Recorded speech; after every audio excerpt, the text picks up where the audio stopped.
মওদুদী সাহেব নাম শুনেছি তো আমরা, জামাতে ইসলামের প্রতিষ্ঠাতা।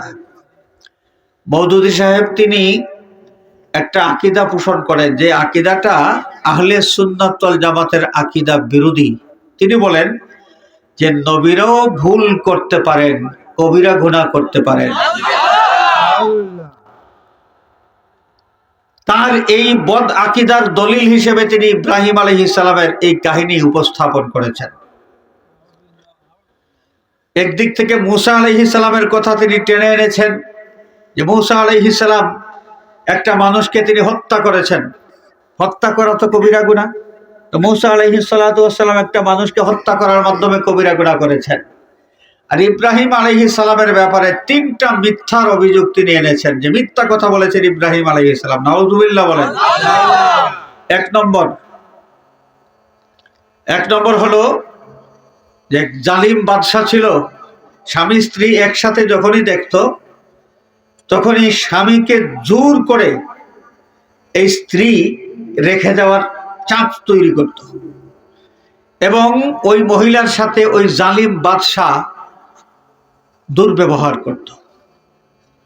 ইব্রাহিম আলাইহিস সালাম তার স্ত্রী হযরতে সারা আলাইহিস সালাম সহ ওই জালিম বাদশার কবলে পড়লেন।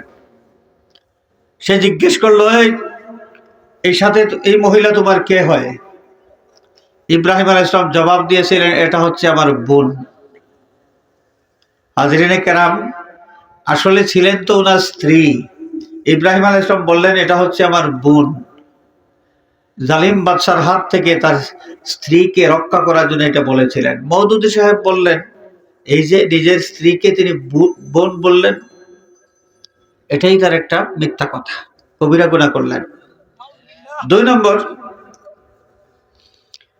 যখন তার কওমের মানুষ তাকে তাদের অনুষ্ঠানের সাথে নিয়ে যাওয়ার জন্য বলেছিল, তখন তিনি বলেছিলেন আমি অসুস্থ। আসলে তিনি সুস্থ ছিলেন। সুস্থ থাকা অবস্থায় তিনি অসুস্থ বলেছেন, এই কারণে এই একটা মিথ্যা কথা তিনি বললেন। ৩ নম্বর, যখন তাকে প্রশ্ন করা হয়েছিল যে এই মূর্তিগুলো কে ভাঙলো, তুমি কি ভাঙছো না কে ভাঙছে একটু বলো। ইব্রাহিম আলাইহিস সালাম তখন বলেছিলেন, বড়টার কাঁধের মধ্যে কুড়াল দেখা যাচ্ছে, তো ওনাকেই জিজ্ঞেস করো তোমরা, কে ভাঙলো, নাকি তিনি নিজেই ভাঙলেন? তার নিজের কাঁধের মধ্যে তো কুড়াল। নিজে মূর্তি ভাঙলেন ইব্রাহিম, আবার বড় দেবতার দিকে তাদেরকে ইশারা করেছেন, তাহলে এটাও তো একটা মিথ্যা কথা। মওদুদী সাহেব এই কারণে তিনি প্রমাণ হিসেবে উপস্থাপন করেছেন যে নবীরাও কবিরা গুনাহ করতে পারেন। আহলে সুন্নাত ওয়াল জামাতের আকীদা হলো আল আম্বিয়া মাসুমুনা, तमाम আম্বিয়া কেরাম সম্পূর্ণরূপে নিষ্পাপ। সুবহানাল্লাহ।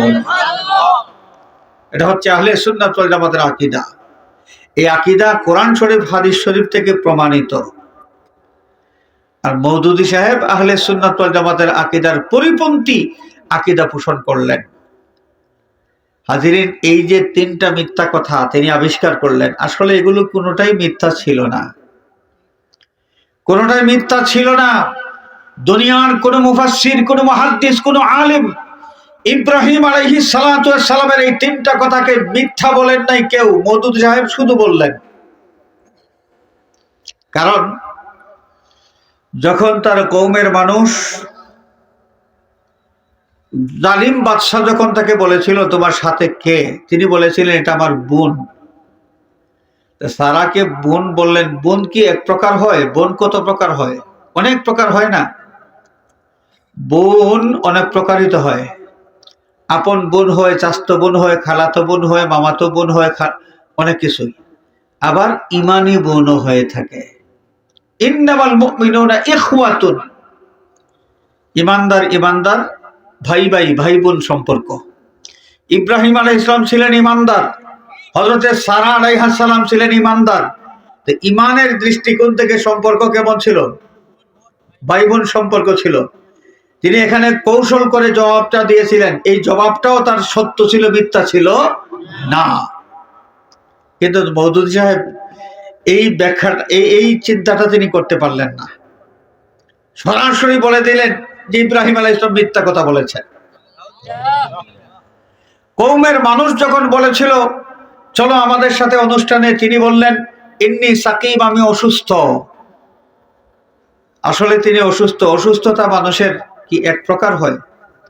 শুধু হাড্ডি ভাঙলেই অসুস্থতা? গোশত কেটে গেলে অসুস্থতা? মানসিক অসুস্থতা আছে কি নাই? মানসিক রোগী আছে কি না বলেন? মানসিকভাবে ইব্রাহিম আলাইহিস সালাম অসুস্থ ছিলেন। কেন? যে কওমের মানুষগুলোকে এত করে বুঝাইতেছি তারা মূর্তি পূজা যেন বাদ দেয়, তারা বাদ দিতেছে না, এরা তো সবাই জাহান্নামী হয়ে যাবে, এই চিন্তায় তিনি মানসিকভাবে আক্রান্ত হয়ে গিয়েছিলেন। এই কারণেই বলেছিলেন আমি অসুস্থ। খেয়াল করছেন? এই অসুস্থ বলাটাও তার কি ছিল? সত্য ছিল। অথচ মওদুদী সাহেব, জামাতে ইসলামের প্রতিষ্ঠাতা মওদুদী সাহেব এই ব্যাখ্যাটা বুঝলেন না। দুনিয়ার সব উলামায়ে কেরাম বুঝলেন, মওদুদী সাহেব বুঝলেন না। তিনি সরাসরি তাকে মিথ্যা কথা বলে দিলেন। বড় খোদার ঘাড়ের মধ্যে কুড়াল, তাকে জিজ্ঞেস করো, তিনি বলতে পারবেন, কারণ তার সামনে তো ঘটনা ঘটছে। তাকে জিজ্ঞেস করো, অথবা তিনি হয়তো ভাঙতে পারেন, তার কান্দের মধ্যে যেহেতু কুড়াল। এইটা ইব্রাহিম আলাইহিস সালামের মিথ্যা কথা ছিল না। ইব্রাহিম আলাইহিস সালাতু ওয়াস সালাম এতদিন পর্যন্ত মানুষকে বুঝাইছেন যে এই দেবদেবীগুলো তোমাদের কিছুই করতে পারে না, কোনো লাভও করতে পারে না, কোনো ক্ষতিও করতে পারে না, কিছুই করার ক্ষমতা নাই, তোমাদেরকে কিছুই দিতেও পারে না। এগুলোর পূজা তোমরা কেন করো? মুখে বলে বুঝাইতে পারেন নাই। প্র্যাকটিক্যালি তাদেরকে বোঝানোর জন্য এই ব্যবস্থা তিনি গ্রহণ করেছিলেন।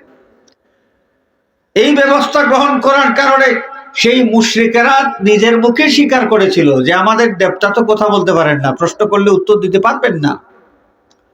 তারপরে নিজেরা স্বীকার করেছিল যে তিনি কি করে এগুলো ভাঙবেন, তিনি তো নিজেই তো নড়াচড়াই করতে পারেন না। এই কথাটাই এতদিন পর্যন্ত ইব্রাহিম আলাইহিস সালাম তাদেরকে বুঝাইছিলেন। তিনি মুখ দিয়ে বলে বুঝাইতে পারেন নাই, বুঝে নাই তারা। প্র্যাকটিক্যালি তারা তাদেরকে যেন তিনি বুঝাইতে পারেন, এই কারণে এই ঘটনাটা তিনি ঘটাইছেন এবং কৌশল অবলম্বন করেছেন। প্রথমেই যদি বলতেন এগুলোকে আমি ভাঙছি, তাইলে এই যে মূর্তিগুলো কিছুই করতে পারে না, জবাব দিতে পারে না ইত্যাদি, কাউকে রক্ষা করতে পারে না, এই বিষয়গুলো তো এই নিজেরা তারা মুখে স্বীকার করতো না। এই জন্য ইব্রাহিম আলাইহিস সালাম কৌশল অবলম্বন করেছিলেন। অথচ মওদুদী সাহেব এই জিনিসটাকে মিথ্যা বলার মাধ্যমে ইব্রাহিম আলাইহিস সালামকে দোষী সাব্যস্ত করেছেন। নাউযুবিল্লাহ।